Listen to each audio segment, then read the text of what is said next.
What's up, peoples? It's Gendo here, and welcome back to another edition of the Great Chicago Fire. Of course, as always, if you are still enjoying the series, please go and drop it a like. Now, today on the docket, we got ourselves Real Salt Lake and San Jose. But of course, before we get to that, we need to take a look and see how we've been faring in the league thus far. And since the Champions League final, I gotta say, we struggled to get 10 points in our next 5 matches. I know, you wouldn't say that when you get 3 wins, a draw, and a loss. However, we definitely achieved that, as just there were so many chances left begging. We did not take a lot of shots on target, and that's what ultimately led to a lot of low-scoring matches on our part. As you can see in the very next match following America, it was another draw. It was 0-0 this time versus Colorado Rapids, where everybody just was on a subpar day. But we followed that up with 2 wins on the bounce, with a 2-1 victory over our rivals in FC Dallas, and then a 1-0 victory over Sporting KC. Christian Ramirez needing to get it in stoppage time just to get all 3 points on that day. But against Portland, top of the supporters' shield, you knew it was going to be a tough go going out, and as you can see, Adi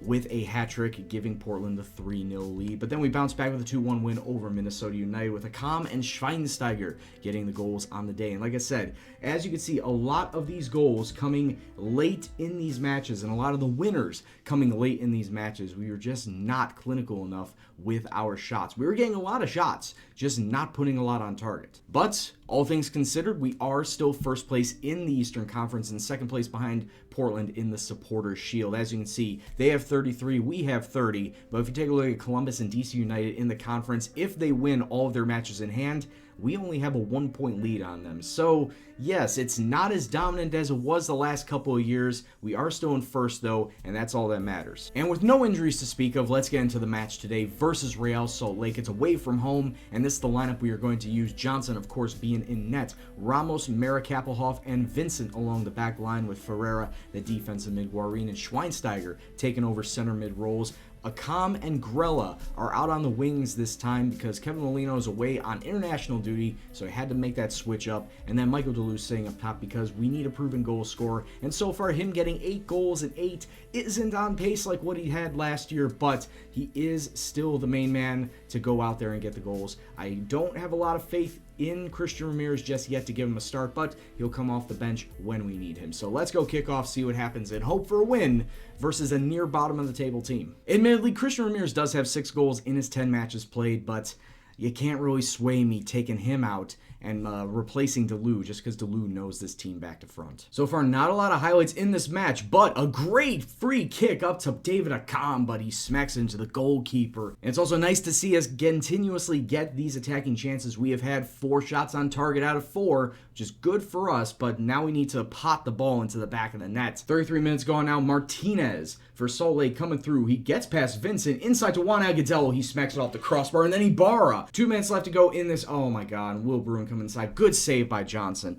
I was just about to say, on the other side, we had multiple chances to get the cross into the box, but for one reason or another, the team is so very lackadaisical right now, in that we just don't want to finish off our attacks, and that has been the reason why we struggled to get that 3-1-1. Like I said, it was very weird to say struggling to get 10 points in 5 matches, but that's how we did it. We struggled throughout the entirety of the match to get a goal, and we were very lucky and very fortunate to somehow find a winner in those matches where we got 3 points. But other than that, for the rest of the 90 minutes or whatever it was, just what didn't look like a team that played together for the last 2 years. And right now, I have both my center backs on yellow cards and Michael Deleuze with a 6-4 rating. I need to make some changes if we want to turn this around, but I'm going to keep Deleuze out for a little bit longer just to see what he does. What a free kick. Sunday just missing the outside of the post. All right, so you know what I'm going to do? I'm going to throw it up to the 3-striker front, advance forward. Trey Quartista is flanking him, and Mike Grella is going to see himself out. We're going to bring on Luis Soloniak, mostly because he's got faster pace than Christian Ramirez. So for right now, Soloniak is going to come on for Grella. That's the only change I'm going to make, and then other than that, let's just keep it on attacking. Let's see if we can push it down these guys' throats. If need be, I might swap out Christian Ramirez for Deleuze just because of the advanced forward, the attacking forward, I should say, and keep this pace out on the wings in Soloniak and Akam because they're both still fast guys. Well, it doesn't really help when your defense doesn't do anything. Bruin with the shot, Johnson with the save. I mean, Real Salt Lake are finding holes in the defense. This whole entire match is, what are you doing? Because We are seeing our team get into an attacking position and then do nothing with it, and it's absolutely frustrating. Soloniak with the ball now through to Christian Ramirez, out to Akam. He's going to cross it. No, takes a shot, and it's off the crossbar. And this is what I mean, all these chances that go begging. We should be able to have a goal. We should have a goal. Real Salt Lake playing it on the wing, switching the pitch. Finds Juan Agadello. Back out to Martinez. Look at all these Chicago Fire shirts coming inside. Oh, my Lord. Are you serious? All this time we put pressure on Real Salt Lake. They weather the storm, and then they come back with a goal of their own. This is not a defense that I've seen over the last 2 seasons. This is a defense that doesn't know what the hell they're doing. They're struggling to get 10 points in 5, and now it's 10 points in 6.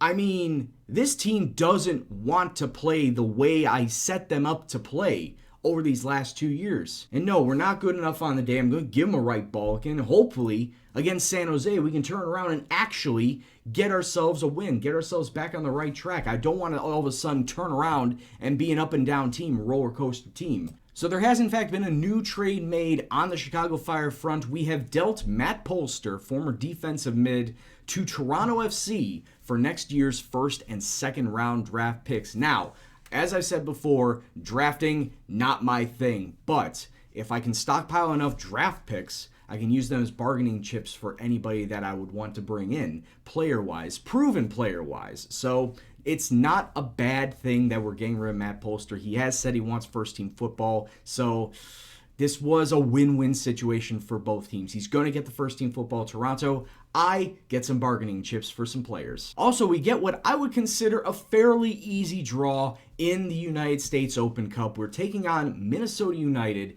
in that 4th round. But if we remember last year, we got bit pretty hard in that 4th round, so we can't take anything too lightly. It's nice that we got Minnesota, but we need to start picking up form. Okay, so now we've come up to a little bit of a dilemma. I tried to delay this at the very beginning of the season, but Bastian Schweinsteiger did say that he was going to retire at the end of this season. But now it comes through the wire that Bastian Schweinsteiger is going to retire on the 16th of July, a lot sooner than I thought he would. I thought we would have had him for the rest of this season, but now it looks like we're only going to have him for a half of a season, which isn't good for me because now that I need to build that spot up with a new midfielder, a new center mid, or a defensive mid. At this point in time, I can't really go after anybody unless I want to trade one of those draft picks and get in somebody good. So it is something I need to think about in the near future, only a month and a half away.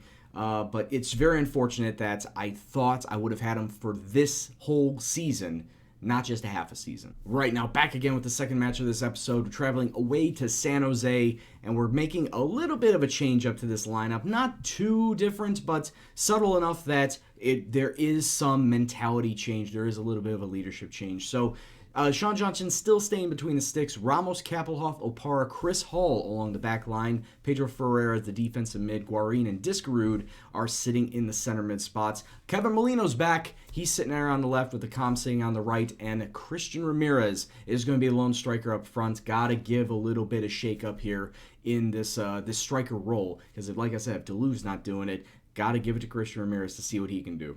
And I mean, at this point in time of the season, we're not in true danger.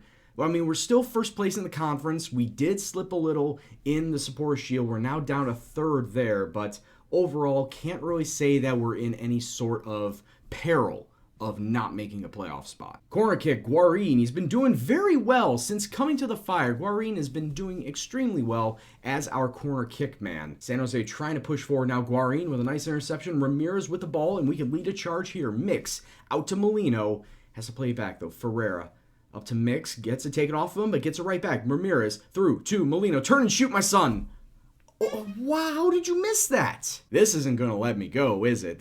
I'm firmly in the grasp of a player crisis right now. 2 minutes of stoppage time on the clock. Ball through. Pedro Ferreira, thank you very much. We finally score in over 90 minutes, in almost 145 minutes.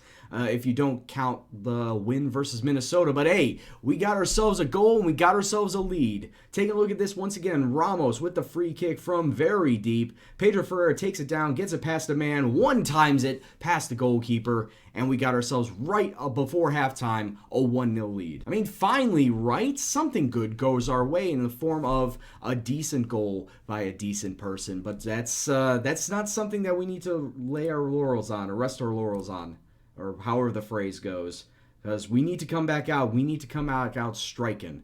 One goal is not good enough. We need 2 or 3. 2 minutes into this half, Ramirez up to Guarin. If he pots it up to Ramos, which is exactly what he does, into a can't get a cross off, but there's a blue shirt right there. Ramos to Molino. There you go. That's what I'm talking about.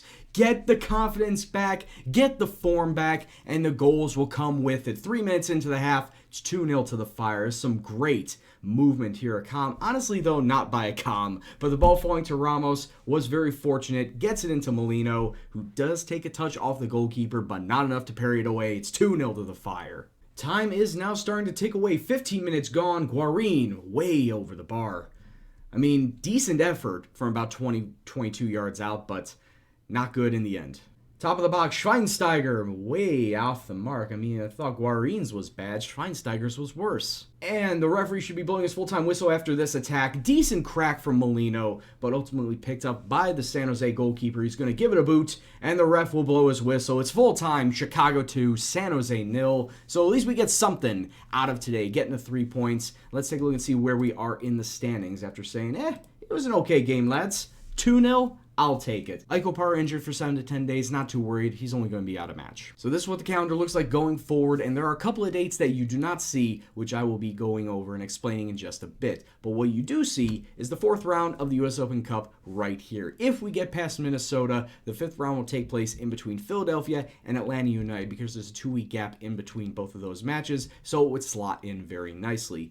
What you don't see, what also happens in between those 2 matches, is the CONCACAF group draw on the 5th of July. So at that point in time, we will find out exactly who we are going to be facing in the group stages, and that's where we're going to start off next episode with, that group draw. What's also interesting about that is the following month, the 2nd of August, is when we start our group matches. And coincidentally enough, that's around the time when I wanted to come back for the next episode, right around Columbus, New York. But now I feel like we should come back versus New York and whoever is going to be in our group. So the very first match of the CONCACAF group stage. That's what we're going to be thinking about. So as far as this episode goes, I'd like to thank you all very much for watching. If you like what you saw, always go and drop it a like. Lets me know if you're still interested in the series. And also subscribe if you're new. Leave a comment, question, thought, anything on this episode in the box below. But as always, guys, this is Gendo, and I'll see you in the next episode. Take care, and peace out.